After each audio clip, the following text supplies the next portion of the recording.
ఇప్పుడు చంద్రమోహన్ రెడ్డి గారు. అధ్యక్ష నమస్కారం.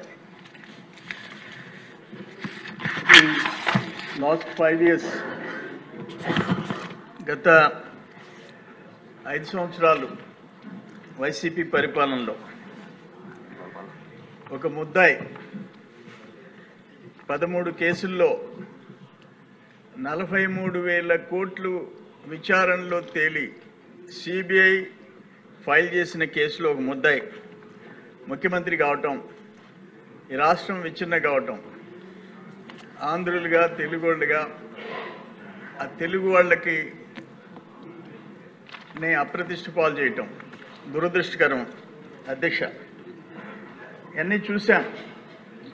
5 yearsలో వాళ్ళు దోచుకోవటం కాకుండా ప్రతిపక్ష పార్టీ అనేది ఉండకూడదని అందరి మీద కేసులు పెట్టడం, ఆగ్రహణ సాక్షాత్ ముఖ్యమంత్రిగా పనిచేసిన చంద్రబాబు నాయుడు గారిని కేసు సృష్టించి ఒక స్కిల్ డెవలప్మెంట్ అని చెప్పేసి జైల్లో పెట్టడం. అప్పుడు కూడా మేము పూణేకి పోయినాం. ఏ కంపెనీకి అయితే మనం ఆర్డర్ ఇచ్చామో ఆ కంపెనీ యజమాని చేత మాట్లాడించాం.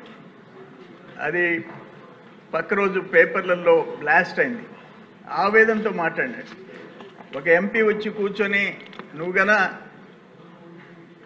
అప్రూవర్గా మారకపోతే మళ్ళీ నిన్ను జైలుకి పంపిస్తామంటే పంపించుకోనంటే రెండోసారి కూడా ఆయన జైలుకి పోయే పరిస్థితి వచ్చింది. దానికైనా సిద్ధపడ్డాడు, కానీ అబద్ధం అయితే చెప్పనని చెప్పాడు. చంద్రబాబు నాయుడు గారి తప్పు లేదు అని చెప్పాడు. మేము మళ్ళీ రాజమండ్రికి వచ్చాం. పూణే నుంచి రామారావు గారు ఎక్స్ఎమ్మెల్యేకి మిత్రుడైతే కలిసాం. అప్పుడు నెల్లూరుకు పోయినాం. For example Adi Shankara engineering college ఆ స్కిల్ డెవలప్మెంట్ సెంటర్ చూస్తే 9,600 మందికి ట్రైనింగ్ ఇచ్చారు. 25 కోట్ల వాల్యూ గల ఎక్విప్మెంట్ అక్కడ ఉంది. ఇటువంటివన్నీ కూడా జనానికి చూపించాం. దాన్ని ఎలక్షన్లో వాళ్ళు అనుభవించే పరిస్థితి వచ్చింది. అధ్యక్ష చంద్రబాబు నాయుడు గారి మీదే కేసులు పెట్టిన తర్వాత మేమేమి జంకలేదు. నా మీదే 18 కేసులు, ఎంతమంది జైలుకి పంపించారు ఇవన్నీ చూసాం. అన్నిటికంటే ఘోరం ఏంటంటే నా ఎస్సీలు నా ఎస్టీలు అని మాట్లాడిన ఆయన, ఫర్ ఎగ్జాంపుల్ నాకు సరేపల్లి కాన్స్టిట్యున్సీలో నేను హైదరాబాద్లో ఉండా ఉదయగిరి నారాయణ ఒక ఎస్సీ క్యాండిడేట్ చిన్న ఒక బ్రిక్ ఇండస్ట్రీలో ఇటుకురాయి బట్టీలో పనిచేస్తుంటే 2,000 అడ్వాన్స్ ఇచ్చినాడని చెప్పి ఆ తక్కువ కూలిస్తుంటే పక్క బట్టీలోకి పోయినాడని చెప్పి 1వ రోజు 2వ రోజు పిలిచి 3వ రోజు కొడితే చచ్చిపోయినాడు పోలీస్ స్టేషన్లో, పొదలకూరు, నా కాన్స్టిట్యున్సీలో. మనం కలిసి రిప్రజెంట్ చేసాం. అది అవును, ఢిల్లీలో.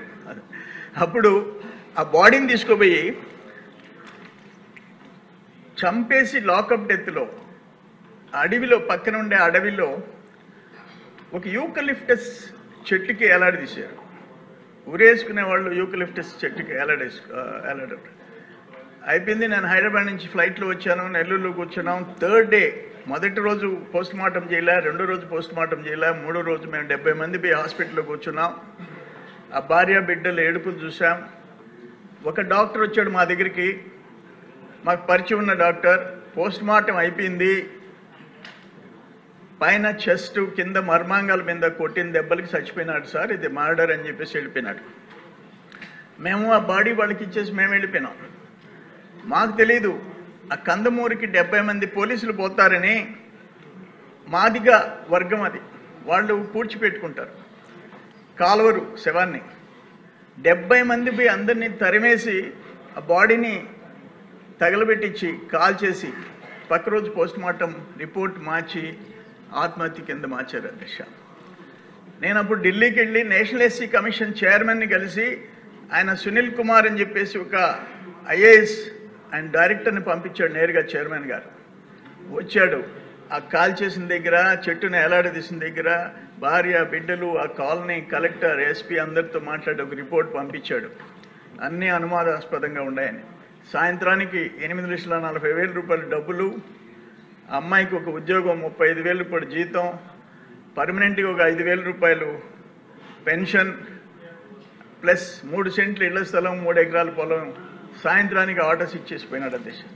నేనేమంటానంటే ఈరోజు కూడా నేషనల్ ఎస్సీ కమిషన్ హోంమంత్రి గారికి మీ ద్వారా నేను నా విజ్ఞప్తి ఏంటంటే, నేషనల్ ఎస్సీ కమిషన్ డైరెక్టర్ ఇచ్చిన రిపోర్ట్ని బయట తీయండి. నేనేమంటానంటే ఆ sub inspector, particular sub inspector వెంకటాచలంలో ఉన్నప్పుడు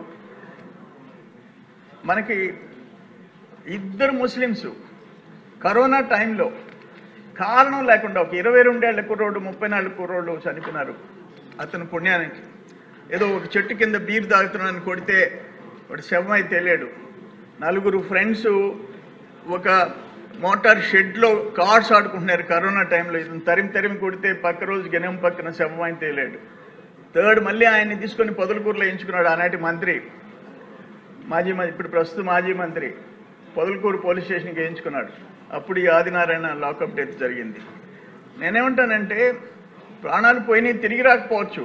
ఇటువంటి దుర్మార్గాలు చేసిన ఆయనకి పక్క రోజు ఆయన పొదలకూరుకి ఎంచుకోవడం, ఇంకో మనిషి చనిపోవడం, ఆయనకి ప్రమోషన్ ఇచ్చి ఆయన్ని మంత్రిగా చేయటం జగన్మోహన్ రెడ్డి. ఇవన్నీ చూసాం. ఎవరైతే దుర్మార్గంగా ప్రవర్తిస్తారో వాళ్ళందరినీ ప్రమోట్ చేసినోడు జగన్మోహన్ రెడ్డి అని చెప్పేసి నేను మీ అందరికీ తెలియజేస్తున్నాను. అయితే దురదృష్టం ఏంటంటే, మీరు ఇప్పుడు టైం లేదన్నారు కాబట్టి, జగన్మోహన్ రెడ్డి 13 కేసుల్లో ఆయన ముద్దాయిగా ఉండి 13 ఏళ్ళు అయిపోతే ఆయన రోజు మీ అంత చూస్తాను అంటున్నాడు. ఏమంత చూస్తావు నువ్వు? కోర్టులు హియరింగ్ స్టార్ట్ అయితే ఎక్కే మెట్లు దిగే మెట్లు కోర్టు చుట్టూ తిరగాల్సిన వాడివి నువ్వు. 43,000 కోట్లు అవినీతి అని చెప్పి ఛార్జ్షీట్ ఫైల్ చేసిన కేసులు నీ మీద ఉన్నాయి. దురదృష్టం లేట్ అవుతుంది. సుప్రీంకోర్టు క్లియర్ డైరెక్షన్ ఇచ్చింది, ప్రజాప్రతినిధుల కేసులు సంవత్సరం లోపల విచారణ పూర్తి కావాలని చెప్పి ఇచ్చింది. నేను కోర్టులు ఇచ్చిన ఆర్డర్ గురించి మాట్లాడుతున్నాను. ఎవరైతే తప్పులు చేసిన వాళ్ళు దశాబ్దాలు బయట తిరుగుతా కూర్చుంటే, మరిన్ని తప్పులు, రాష్ట్రం 5 ఏళ్ళు పరిస్థితి ఏంటి? తిరిగి కోలుకునేది ఎప్పుడు? ఈరోజు కూటమి ప్రభుత్వం వచ్చింది కాబట్టి ఎంత తంటాలు పడితే మళ్ళీ ట్రాక్లో పెట్టాలా? అందుకని నేనేమంటానంటే, నా కాన్స్టిట్యున్సీలో 16 మంది వైస్ ఛాన్సలర్ జైలుకి పంపించారు. 16 ఎకరాలు రొయ్యల గుంటలు సముద్రంలోకి వదిలేశారు. 18 ఎకరాలు సంపంగి తోట పైప్ లైన్లు పగలగొట్టించారు. దాదాపు 50 మందిని జైలుకి పంపించారు. నా మీదే 18 కేసులు పెట్టారు. అమరావతి పాదయాత్ర నా నియోజకవర్గం మీద ఆడపడుచులు నడిచిపోతుంటే భోజనం టెంట్ పెరికిచ్చేసేశారు పోలీసుల చేత. నడి రోడ్డు మీద కూర్చొని భోజనం చేయాల్సిన పరిస్థితులు ఇవన్నీ చూసాం. కానీ అదేమంటే, ఆయన జగన్మోహన్ రెడ్డి వైసీపీ పార్టీ అధ్యక్షుడు, ఒక ముఖ్యమంత్రిగా పనిచేసిన వ్యక్తి. ఇప్పుడు ఆయన సప్త సముద్రాలు దాటి పట్టుకొని వస్తానంటాడు, పోలీసులు బట్టలు ఇప్పుతానంటాడు. ఆయన చూసి ఆయన కాకానికి వద్దుంటే ఆయన కూడా అదే మాట్లాడతాడు. నడి రోడ్లో ఒక సబ్ ఇన్స్పెక్టర్ పేరు చెప్పి నీ కాకి బట్టలు ఇప్పుతాను. అసలు ఏం అలవాటని? మగోళ్ళు బట్టలు ఇప్పేదేంది? దాన్ని మాట్లాడేది ఏంది? వల్లభనేని వంశీ దగ్గరికి పోయి ఆయన అందగాడు అంటాడు. ఆయన ఇంకొక ఆయనకంటే కొడాలని ఇంకా అంటే మగోళ్ళు చెప్పుకోవటం మేము ఎప్పుడు చూడ.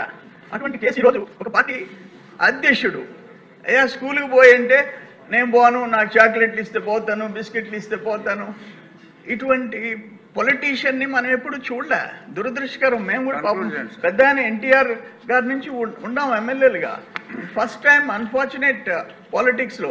అందుకని నేనేమంటానంటే, హోమ్ మినిస్టర్ గారిని సీరియస్గా లాకప్ డెత్ విషయంలో, లాకప్ డెత్ చేసి ఆత్మహత్యగా మార్చిన వాళ్ళ విషయంలో ఒక సిట్ వేయించండి. సాక్ష్యాలు ఉన్నాయి అక్కడ. నీకు ఎవరైతే హెచ్ఓడి ఆ పోస్ట్ మార్టం రిపోర్ట్ మార్చిన హెచ్ఓడి, సేమ్ కేసులో కర్నూలులో సస్పెండ్ అయిన అతను ఈరోజు నెల్లూరు హెచ్ఓడిగా వచ్చి మళ్ళీ పోస్ట్ మార్టం రిపోర్ట్ మార్చాడు. దురదృష్టంగా ఒక దళితుడు ప్రాణాలు కొట్టి 2,000 రూపాయల కోసం కొట్టి చంపేసిన వాళ్ళని మనం వదిలిపెట్టడం కరెక్ట్ కాదని చెప్పేసి మీ ద్వారా నేను కోరుకుంటున్నాను అధ్యక్ష. నమస్కారం.